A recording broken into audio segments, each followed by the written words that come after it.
Tonight on the Daily Debrief. Get your hands up. Get your hands up. Prosecutors build their case against a former cop accused of gunning down a black motorist stranded on the highway. Who was the first aggressor? Plus, closing arguments in the case against a man accused of killing a Florida mother.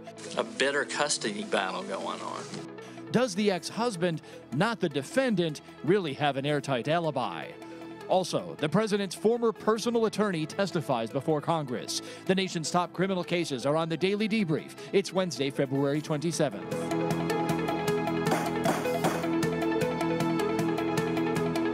And good evening, everybody. Welcome to the Debrief. Judge Ashley Willcott, Attorney Donald Papcsy. Great to have you here. It's going to be a great discussion. Let's get straight to it. Day 2 of testimony in the trial of a Florida police officer who faces an attempted murder charge for shooting and killing a stranded African-American motorist. Newman Raja also faces a charge of manslaughter regarding the 2015 shooting death of Corey Jones. Jones was stranded on the side of an interstate exit ramp. Raja shot him and claims it was self-defense. Witnesses testified they heard gunfire. It was a series of shots, then a pause, then other shots. I heard 3 gunshots, a pause, and then 3 more. Okay. And what were you doing when these gunshots went off the first time? I was asleep. They woke me up. So, and you heard 3 shots initially? I did. You know about what time in the morning this was, sir? It was around 3 or 3:15 a.m. And how do you know that? Well, I had a clock in my room, and I do remember looking at it, but I went back to sleep and then just looked at the clock. Okay. And how much time, generally, if you can tell it all, did it take between the first round of gunshots and the second round of gunshots? I'm not 100% sure on that, but what I can tell you is that when I originally heard the first 3 shots, I woke up and I had time to sit there and think, that sounded like gunshots, and started dozing back off and then heard 3 more. So it was several seconds. You're asleep in your bed. You hear gunshots while you're still asleep? Yes. And is that when you woke up? Yeah, that's what woke me up. Did you, after hearing the gunshots, what did you do? After hearing the gunshots, I woke up. I just got out of bed very quickly, trying to almost run. I stopped briefly at the foot of my friend's bed and shook her and said, I heard gunshots, call 911, and then I ran out onto the balcony. About how many shots did you hear? Do you recall? Initially, when it woke me up, I would say 2 to 3 shots I heard initially. Was there a pause and then you heard more shots? There was, yeah. There was, the initial shots woke me up, and then there was a brief pause, and then I heard another round of 2 to 3 shots following that. I saw a gentleman holding a gun and stepping backwards from the area, walking backwards, holding a gun in one hand and his cell phone in another hand. The first responding officer described his conversation at the scene with Newman Raja. He told me that Mr. Jones, later determined Mr. Jones, that he had a gun and that he had ordered him to drop it, and he believed he had shot him. He then told me that the subject ran north in the grass between the off-ramp and the Doubletree Hotel, and he said he saw him throw what he believed was the silver gun, because he said he had a silver gun in the grass behind Mr. Jones' vehicle. The key piece of evidence in this case is a call the victim made for roadside assistance. That call was recorded. The state thinks it proves Raja was the first aggressor. The victim's brother compared the tone of the call for help to this earlier conversation. He was very calm. He wasn't flustered or nothing like that. I just know that he was concerned about his drums and ready to get home because he already played. Just pause for a second. Did he sound angry at all? No. Did he sound as if he was impaired at all? No. Have you listened to a recording of an AT&T roadside assistance call from October 18th of 2015 from approximately 3 in the morning, sir? Yes. You recognize the person on that call? Yes. Who was that person? That was Corey. Any doubt about it? No doubt.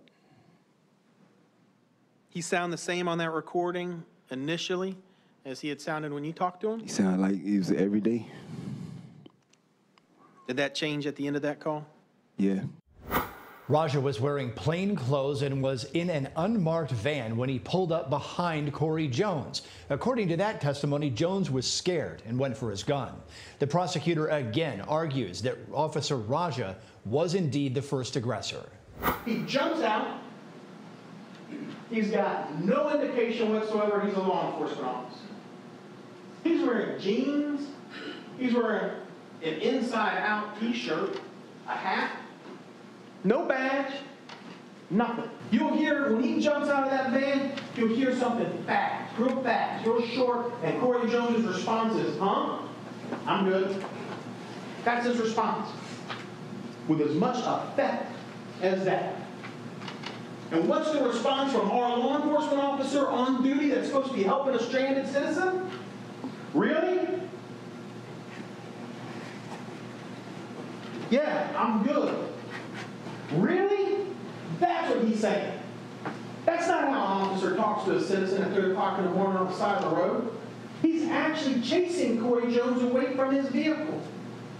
Corey's already retreating back out of his doorway to the back of his vehicle. A citizen that's stranded on the side of the road, already being chased from his vehicle by an officer who's sitting there saying, really?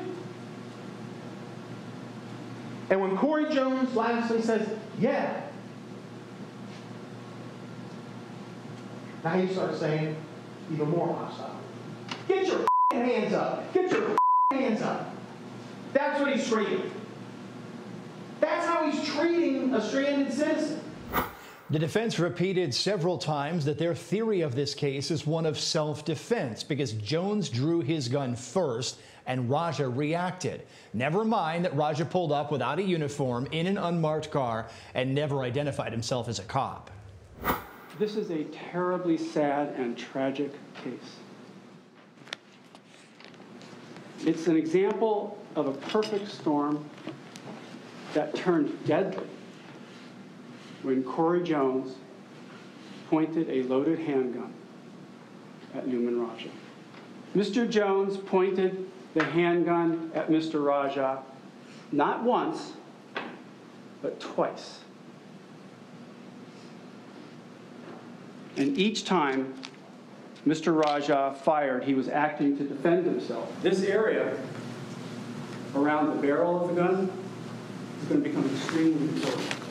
The morning this incident occurred, Mr. Raja gave a voluntary cooperative statement to investigators.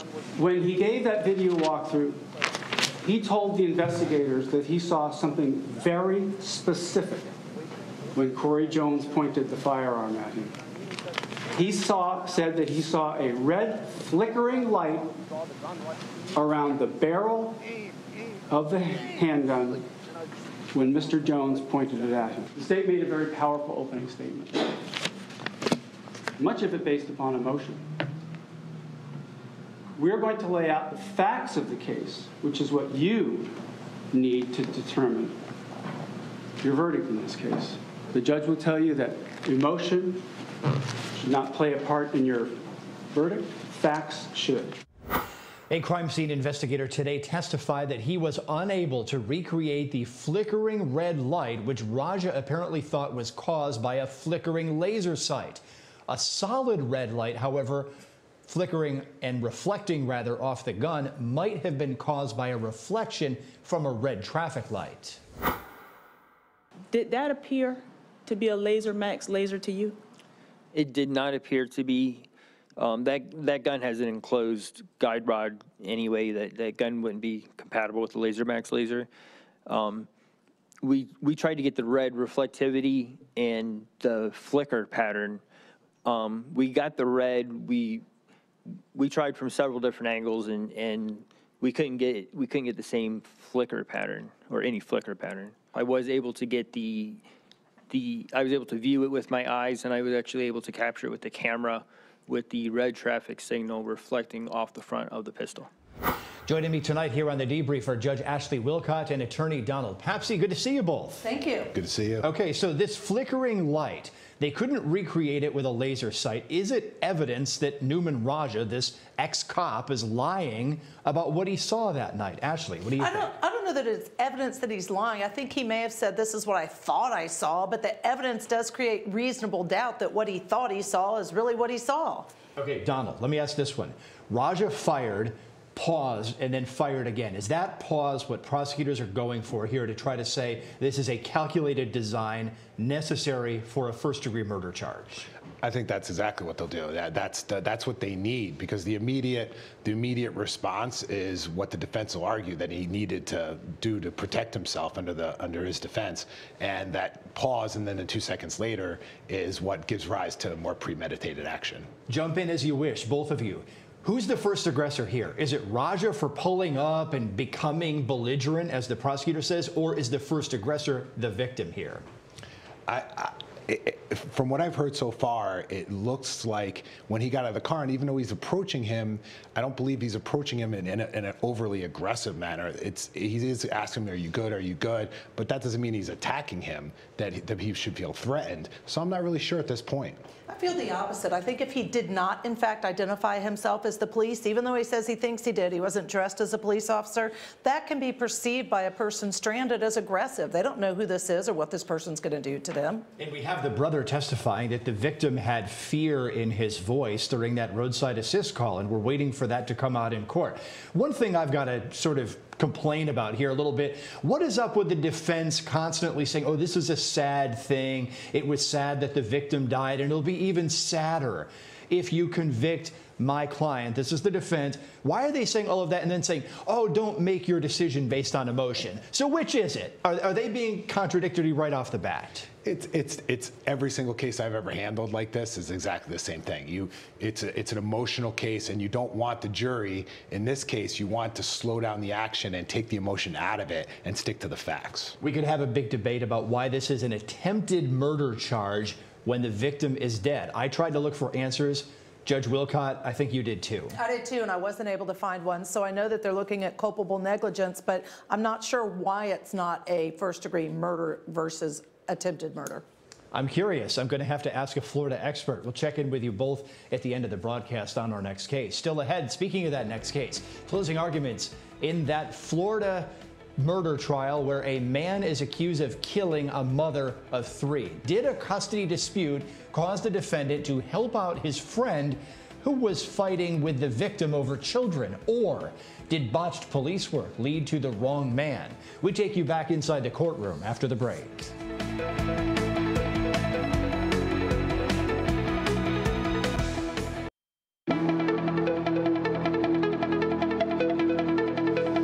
Welcome back to The Debrief. The former attorney for President Donald Trump has testified before Congress about his work for the president.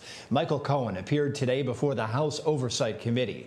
Republicans rebuked him for being a lying felon and characterized him as untruthful. Democrats tried to get answers about the president's businesses, campaign, and personal practices. Here are some of Cohen's opening remarks. Mr. Trump did not directly tell me to lie to Congress. That's not how he operates.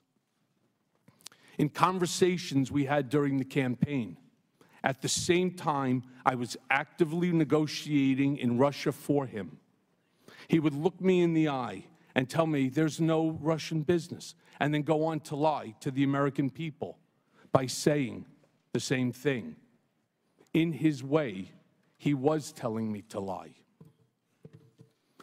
There were at least a half a dozen times between the Iowa caucus in January of 2016 and the end of June when he would ask me, how's it going in Russia, referring to the Moscow Tower project. Republicans hit back hard and Cohen fought back. you wanted to work in the White House. No, sir. You didn't get brought to the dance. Sir. And now? I was extremely proud to be personal attorney to the President of the United States of America. I did not want to go to the White House. I was offered jobs. I can tell you a story of Mr. Trump reaming out Reince Priebus because I had not taken a job where Mr. Trump wanted me to. You failed to report $4 million in income to the Internal Revenue Service. Did you do that to protect Donald Trump? No, I did not. I just find it interesting, sir, that between yourself and your colleagues, that not one question so far since I'm here has been asked about President Trump. That's actually why I thought I was coming today, not to confess the mistakes that I've made. I've already done that. It was snarky. Deeper coverage and analysis of the Cohen testimony is on lawandcrime.com. The defense now has the case of a Florida man accused of murdering a mother of 3. David Russell Holbrook Jr. is facing the charges following the death of Melissa Howard. Her daughter found her stabbed and beaten in 2006. The victim had just won a child custody battle against her ex-husband, Brian. Brian was a friend to the defendant. The ex-husband himself was at a large party, giving him, at least what the prosecution says, is an alibi for the time of the killing. The prosecution said Holbrook's changing stories about his own timeline make him look guilty. The state's argument involved the slick use of graphics and clips from actual testimony. Here are a few key points. We know there was a custody battle going on at this time for Taylor Howard. You heard from Janice Burke that Melissa Howard was successful in petitioning the court for primary custody of Taylor. She was slated to get full custody on January 6, 2006, the same day that she was killed. The defendant claimed he had not been to Melissa's house or even seen Melissa in years. Years! The truth is, he was at her house 2 days before her murder. The defendant's timeline for his activities that Friday changed every time he told it. On January 25th of 2006, he said he left the house at 8:30, stopped by Walmart, and was back by 9 o'clock. And that version of his story, the only time he left his house was between 8:30 and 9. He left at 8:30, dropped his kids off, and was home by 9. That's not what he said on February 1st, 2006. He said he left his house at 8:40 or 8:45. He arrived exactly at 9 o'clock, stopped by now a gas station and Walmart, and then arrived home between 9:20, 9:30, 9:15, 9:30. It keeps changing though. February 7th, 2006, he will say that he left his house at 8:20. When the officer repeats it back to him, he says, no, 8:40, 8:40. Dropped his kids off right at 9 o'clock, stopped by a gas station or Walmart, and then arrived home at roughly 9:30. Let's talk about his actual timeline. If he left to take the kids home at 8:20 or 8:30, both of which are versions of his stories, not my words, his. If that version of the story is true, the kids would have been home by 8:35 or 8:45 because he said it takes 15 minutes to get there. We know there was a phone call from the defendant to Gina at 9:29 p.m. And we know that he and Michael entered Walmart at 9:35 or 9:37. Ladies and gentlemen, Russell Holbrook had plenty of time to kill Melissa Howard before he went to Walmart. Under this scenario, he had almost an hour. The defense says the state's timeline does not work and that this defendant had no motive to commit murder for his friend, the victim's ex-husband. Instead, the defendant's brother was friends with the ex, and the ex's alibi isn't airtight, the defense says. You've heard no testimony that Russell and Brian Howard were close friends, much less enough for Russell to murder someone as a favor for Brian Howard. I mean, we've heard no connections as to why Brian Howard would somehow convince or get Russell Holbrook to do something for him. They weren't good friends. Now, Michael Holbrook and Brian Howard, they knew each other. They had worked together. They had done jobs. And all you heard about Brian Howard, we heard from a lot of witnesses about the Azteca restaurant that night, and everybody seems to agree that people came home and it was roughly around the 9 o'clock hour, but that Brian goes upstairs, never to be seen from again. Let's turn again to Attorney Donald Papcsy and Judge Ashley Willcott. So we've got a lot of defense what-ifs here. No force entry. The defense says the victim was afraid of this defendant over that altercation where he wound up basically threatening her a few days before. So she wouldn't have let him in. He would have had to break in, and therefore that's a sign that he didn't do it. Donald, what do you make of that? I think that's very smart. I think the PowerPoint presentation of the prosecutor is actually better than his actual argument. I just don't see, they don't place, the problem is they place everything, they place this defendant at the scene 2 days before, but no evidence actually places him anywhere near the scene of the crime on the day it actually happened. You've got that little scrap of DNA on the sweatshirt that the victim was wearing, but he says that was deposited during the previous threatening visit, if we're to take the attorney at her word. But a couple of other strange things here. 2 beer bottles in the house, Judge Willcott. One with the victim's DNA, one was in the garbage and it wasn't tested. And I think that was a great argument by defense. Aaron, if you look at his closing argument, the defense's, and you put it all together, I think it equals reasonable doubt because he talks about that. Beer bottles that weren't tested, DNA that wasn't tested on another package, all the moving parts, the theory of when the time frames were that don't match what the defense say it's possible to actually commit that crime. All of that adds up. The victim was having an affair with someone who was a married man. He was a UPS truck driver. Blood on the UPS truck wasn't tested. Again, reasonable doubt. Donald, what do you think? Of course, it's all reasonable doubt. That's all. Every single part of the case is reasonable doubt. There really is actually no evidence at all that this defendant was there at the day of the scene of the crime. Jurors got instructed late today. Deliberations are presumably beginning either today or first thing in the morning. So both of your votes are acquittal because the state didn't prove its case beyond a reasonable doubt. That's what I'm hearing? Correct. That's what I think, too. There's just too many holes in the case of the prosecution for me to believe he'll be convicted.